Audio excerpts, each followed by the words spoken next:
on her door. It's Bree, Lucas. She knows what that knock sounds like. Bree lifts her head up from bed and says, "If this isn't important, Lucas, I will." Trails off. Looks in and says, your Sir Alaric wishes to speak to you.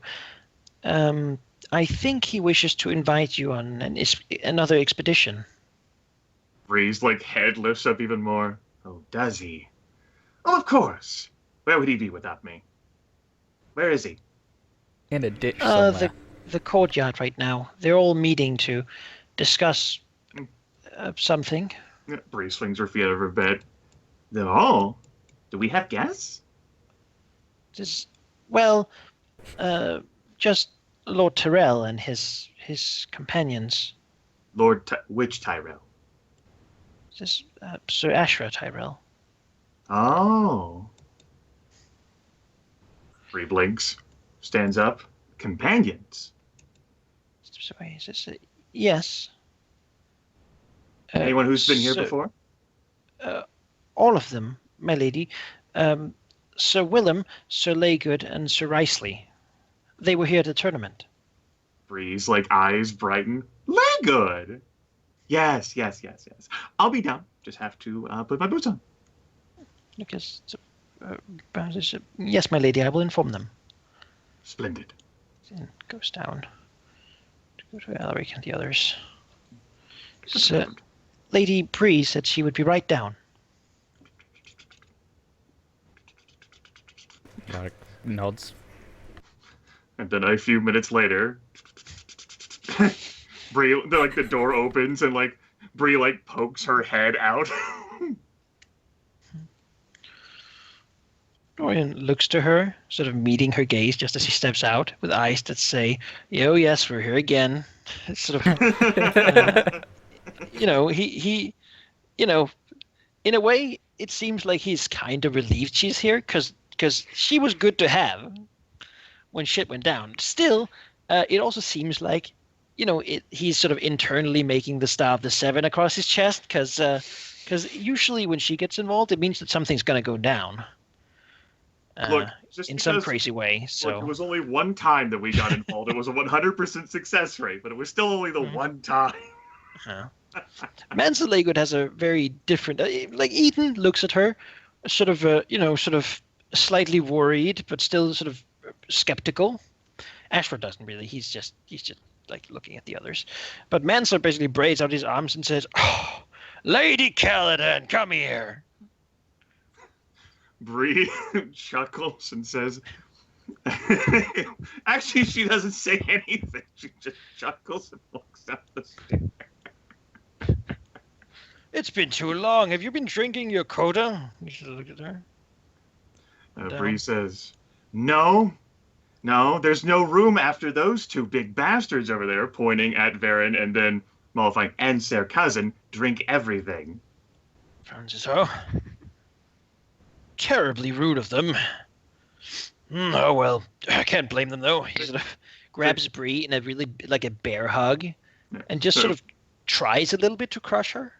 It's not really a comfortable hug. It's more like a take this sort of. Bree will allow herself to be picked up, but she will not allow herself to be crushed, and her arms will squeeze back. It's like two sea lions wrestling. It's Finally, puts her down and stands up, and sort of patronizingly ruffles her hair, giving her he's amused by the fact that he can do that. Bree looks up at him and says, "And you? Good. It looks like your beard has gotten a little grayer since the last I punched you." Damn. Francis, well, it happens every time. I think there's only one gray hair in there, though. Sorry. Bree squints. Yeah, but just these gentlemen would want to leave without you. The good. He sort of frowns a little bit, looking at Kevin, sort of, and says, Kevin Rain, I believe. Yes, No. yes, Kevin Rain. Were so gracious as to say that we should bring you. Haven't heard a better idea in my life, except for going, of course. Bree, like, her eyes slide from Laygood to, like, Keithan. By what merits did you suggest me for this expedition, Keithan? Kevin is about to speak, unless someone stops him.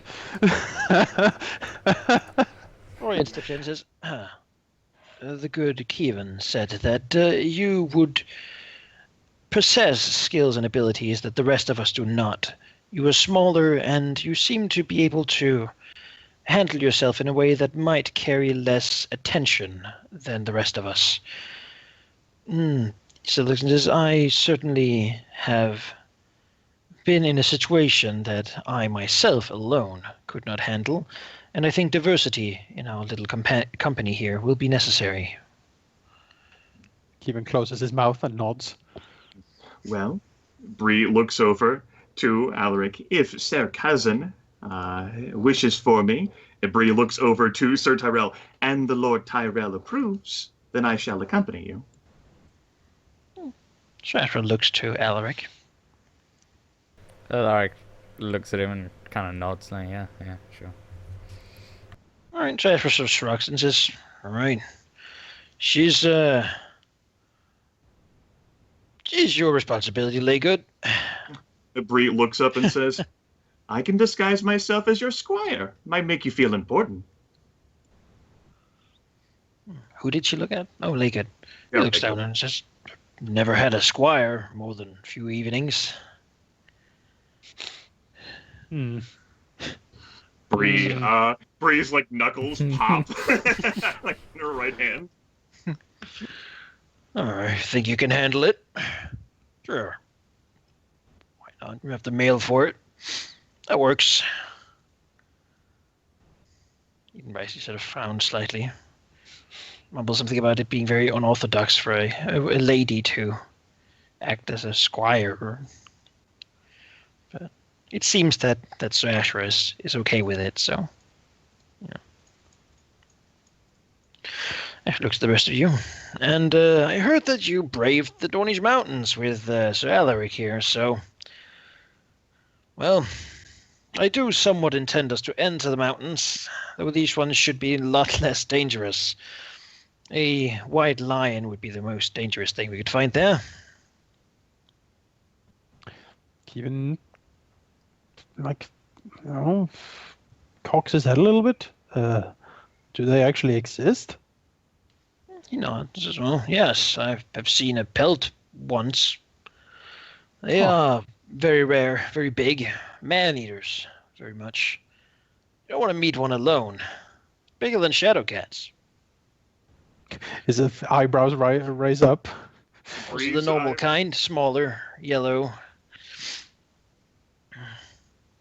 So nods. Never met one myself, but one time has to be the first. Since we're going, we might as well see the sights, no? Nods. That would be something. I would love to have a white pelt. Smiles himself. It goes to he who strikes it down. He nods. I shall be certain to do that then. Flexes his arm a little bit. Regardless, I'm sure we'll meet lots of lions in one form or another. Drank with many of them. My time. Alaric. Has Alaric ever traveled with Ashra to the Westlands? Well, if he went in the last 30 years, then God, yeah. Oh yeah, most definitely. Though he has never gone further north than basically the Riverlands with you, because he has always said that the north is big and empty, and there's no one really to visit up there. That their ale is really sour, and the Vale, they're very, very stuck up there. He doesn't really like that whole just standing guard by a door whole day as a nightly duty. That seems incredibly boring. So he went there once, but then he left. He hasn't come back ever. I went there once. It was horrible. They all just He loves the stood there. Riverlands, though. People are so diverse there, and everyone's so easygoing. And it's a great place, the Riverlands. Favorite place after the Reach, most definitely. And to go there, you generally walk through the Westerlands. Because, why not? Alright. Well, references to Alaric says, remember the locations of Lennosport? But Lara kind of like, kind of thinks for a second and goes, yeah, I think I could probably make my way there again. Says, well, there's a big road. So we will be leaving soon, if at all possible. And I just want to make sure that everyone here knows what we're going to do and what it's likely going to cost us, at least some of us. We're going to walk into the Westerlands, enemies as we are of the Wardens of the West. We're going to go into the heart of their land, ask for the location of their prisoner, then find him in the prison he's in. Then we're going to free him, and then we're going to have to fight our way out.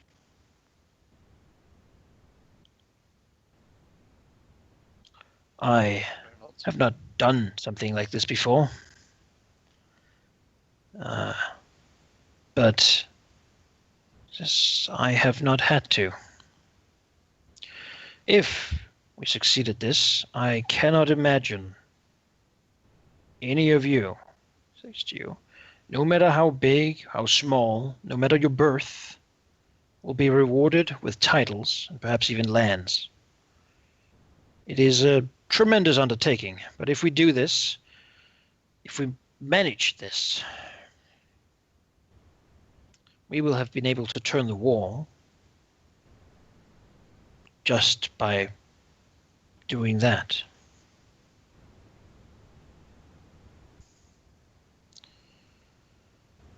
Oh, what? What now? Sorry. Tackles. Sort of looks to everyone to see what it looks Bro like. tackle. Eden Yeah. Risley looks stoic. He seems to contemplate it, nodding slowly and says, I have no children. I have no wife. If I can raise my family's status by doing this, I will do so. Besides, it is my duty to my liege and to you. So looks to Ashro. Dorian frowns slightly and says, I do have a wife. I really am not sure why I'm here, but, well, if you were to go out there and die without me, then I don't think I would be able to move on much further. So, let's just not mess this up, okay? Mensa just sort of frowns and says, well, me, I go to where the party's at. This is going to be fun. We're going to be cracking skulls, taking gold, drinking ale, liberating a lot of ladies from them. If we save Lord Tyrell in the process, well, so much the better.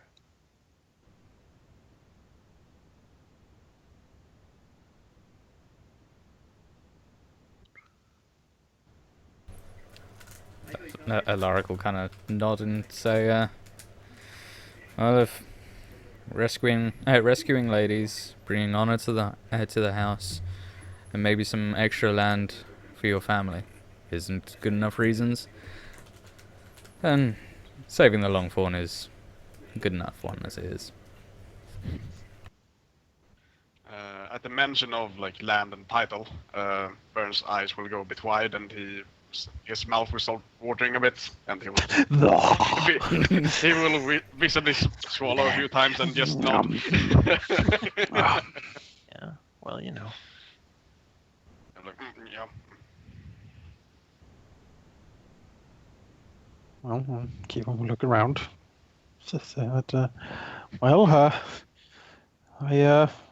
I come from a family of not much renown either, and me and my brother have sworn to help the Lord of the Marshes, and this seems to be the best help we can provide. So, we're in, right? He looks over to Ren.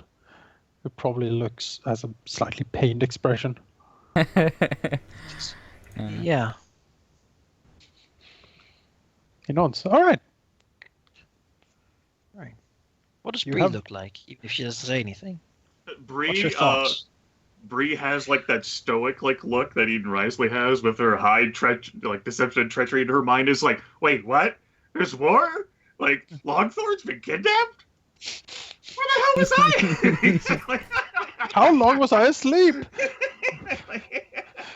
like, wow, I need to pay more attention. Like, she's like chiding herself for being like so surprised here, and so she's like resolved herself to asking like subtle questions of Kevin later, since he apparently volunteered her for this. So that's how she will get her revenge. But yeah, so yeah, outwardly, like, yeah, sure, like, yeah, just like she's ready. Her body is ready. Inside, she's like, what? I'm going to the Western lands to free the Longthorn who's been kidnapped? Ah, okay. My goodness. Hey, that's my lord's lord. Okay. Neat. Moving up in the world. Big white tigers, huh? Mm-hmm. She's lions. excited about that too. Like big white lion that's bigger than a shadow cat. Yeah. Now she wants to know whether it fights harder than a shadow cat. Just scream as loud. Scream for me! Will it take an hour to kill? That's what she wants to know. Well, yeah. Basically, Ashra will suggest that the journey begins to Highgarden as soon as possible, there to take a bit of a stop to get fresh horses, and then whatever other supplies might be needed, food and such, a bit of extra gold perhaps, and then going up the ocean road.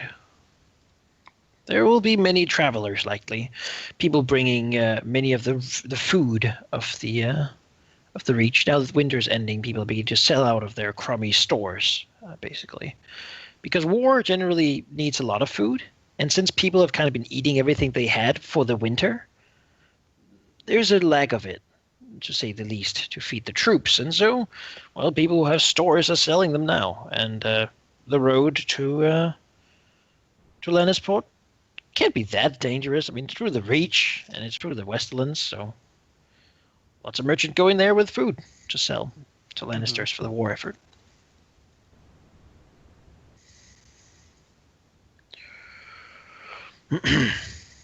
And so the party sets off. Away! To adventure. With like wagons, and a wagon anyway, and horses otherwise. Mm-hmm. Manser isn't a great rider, and he does like curse a little bit. His horse is very. It is not as well. It's not a very good horse he's gotten. Ashra has sort of a smirk whenever he looks at it. Manser's sort of cursing that he walks the wrong way or something stupid like that. Oh, poor Manser. It's yeah. I It's think a Varen mess. is just as good of a rider as he is, probably. I'm sure Manser brought this upon himself, probably by being cheap or something. Or just perhaps even Alaric will probably hear the stories on evening Ashra telling him that Manser was telling everyone that that he could just handle the horse, and it's just about having a firm hand and such. So Ashra made sure to get him one that certainly would need more than that to act. So teach him a little bit of humility. He's ever the teacher. See. Oh, Ashra, you beautiful Like an bastard. asshole.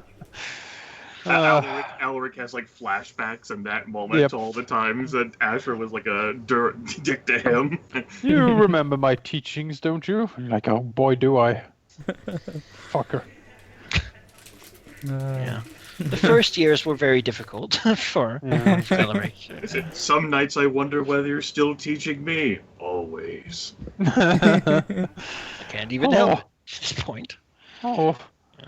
Oh. as the little party rides out. Probably like Ashra and maybe Elric in the front, just like talking about stuff, adventures and such. Edenreis will keep further to the front as well. Dorian will keep very, very more to the end of the thing. He's still sort of a little skeptical with Manser sort of being in the middle because he likes to be in the middle of things. And since Bree's sort of following him, we want her close. Bree will stick next to him. At least he'll have different stories. Yeah. Yeah, he's apparently fought a lot of pirates by the stepstones in his time. No bloody damn horses out there. Mule. Where will the rest of you be in this little train of people? Well, Kevin will probably be.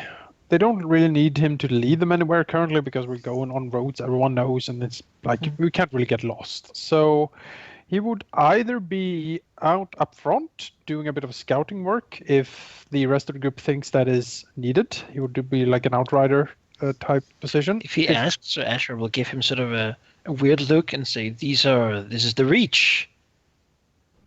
Kevin, I doubt we would have any trouble here. Besides, I understand that the good steward of Highgarden has announced that anyone fighting within the borders of the Reach will have the full fury of the Tyrells coming down upon them, so I doubt anyone would want to trigger that.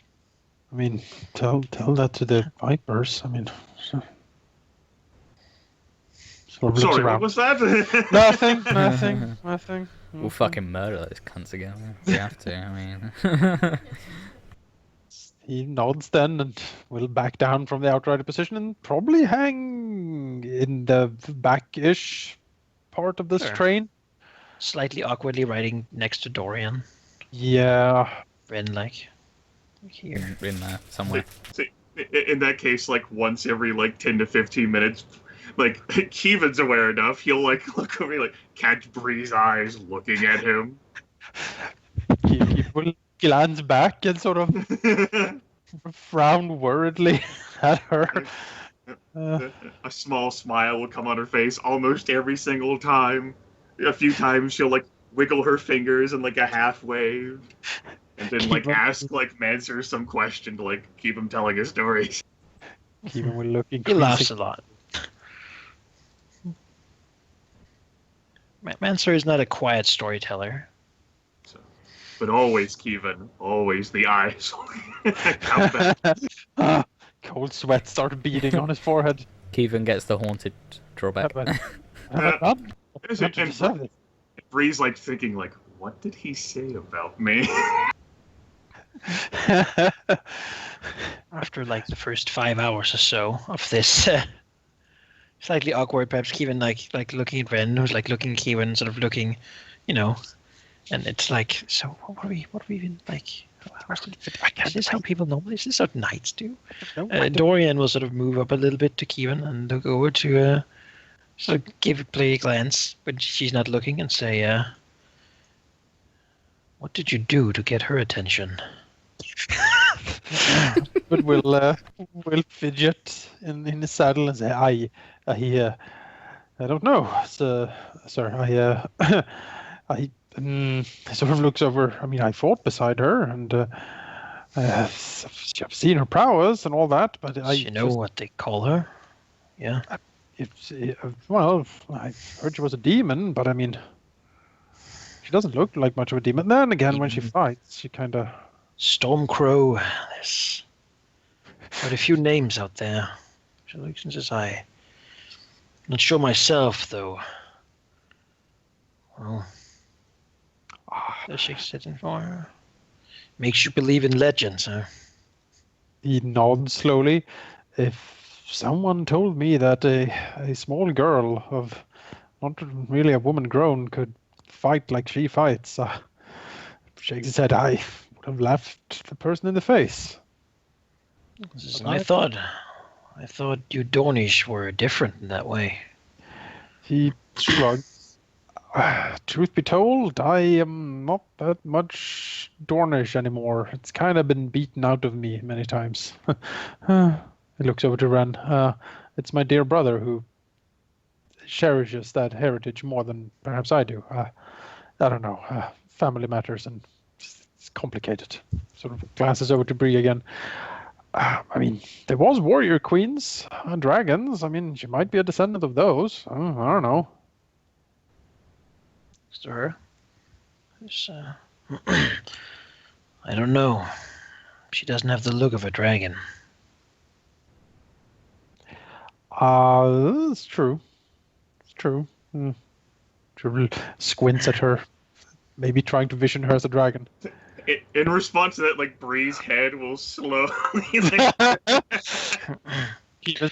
see, like, Kevin and Dorian sort of giving her sneaky looks.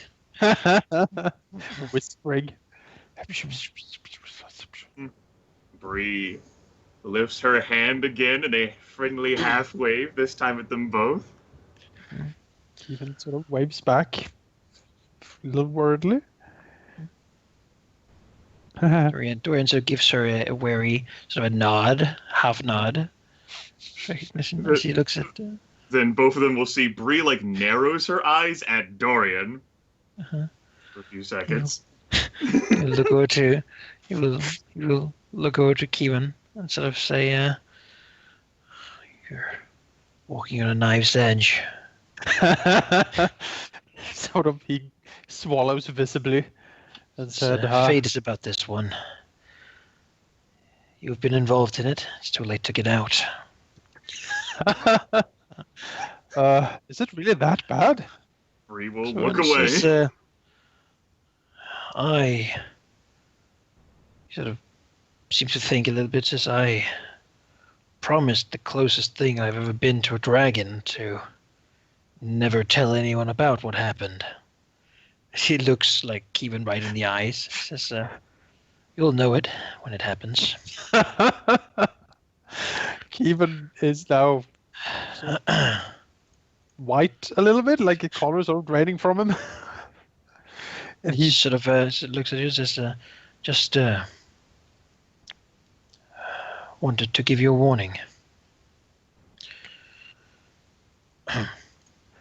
Thank you, sir. He like lets himself sack behind a little bit more.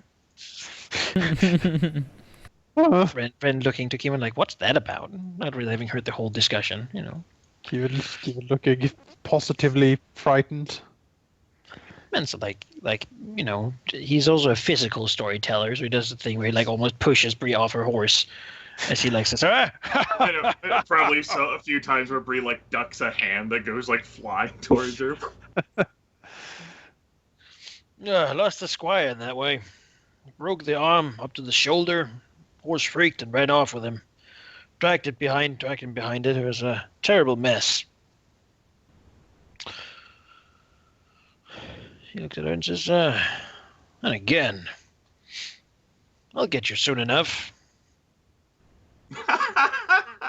Well, oh my, that is quite a statement. You seem to be worth the effort. Why aren't you a knight yet? I was almost at your age, sort of. To my mind, at least. Bree lifts her brow and says, you know the answer to that as well as I do. He looks over and says, yes. Eden Riceley. Eden looks over, like only like, hearing his name as he then frowns. It's always Looks his back, fault. seemingly not surprised that Mansour is saying something about him. Chauvinistic asshole. Frigg has never let anyone do anything. Hates fun, that one. Bree says, there are more people who hate fun in these realms. Nods says, yeah, but this one's the one Ashra's dragging around with me.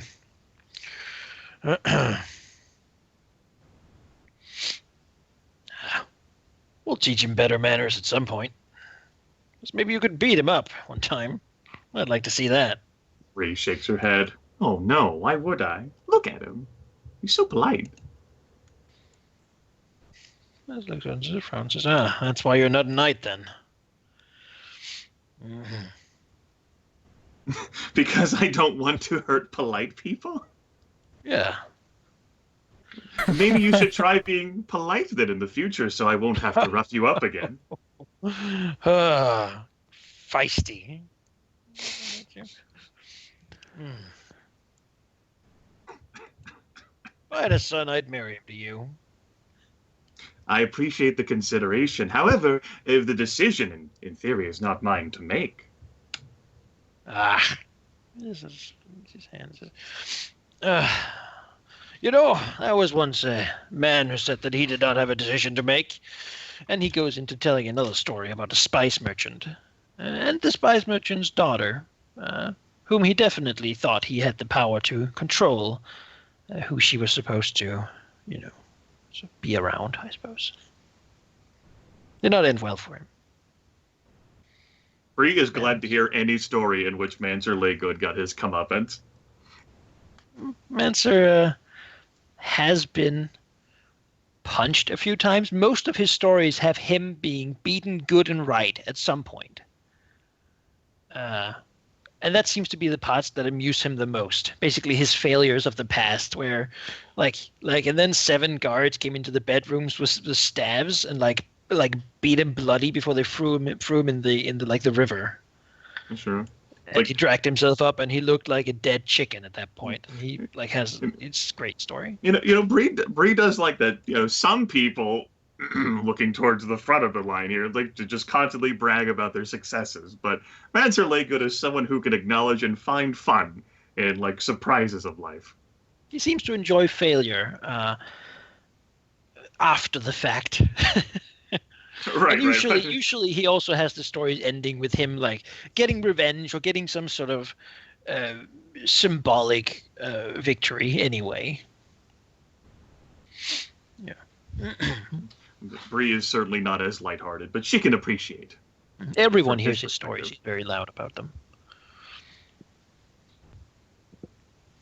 But then again, knights do tell a lot of stories. Since Varen Flowers is here, Eden Riceley will talk to him about. He's very polite, doing very polite conversation. Asking about his child and how he's doing, and those sorts of things. All right. Complimenting his armor, asking if he's ever considered a knighthood and such things. Just trying to basically politely small talking. We're also engaged with him in that. As the question of the knighthood, it's not very much chance of that when you're a fighter in the fighting pits. Oh, yes, I could see that. He looks so worried. The man's sort of speaking very loudly right now, so it's sort of hard for him to talk without feeling like he's interrupting. And without a canoe! Ho, ho, ho! Eden says, well, I couldn't imagine after this that you might have the chance. Maybe even an anointment, a scepter, 7 oils. Sounds... We'll see, won't we? There are things I have done that would not befit the knight, I don't think. He sort of frowns as I see. Goes quiet a little bit. Shut him down.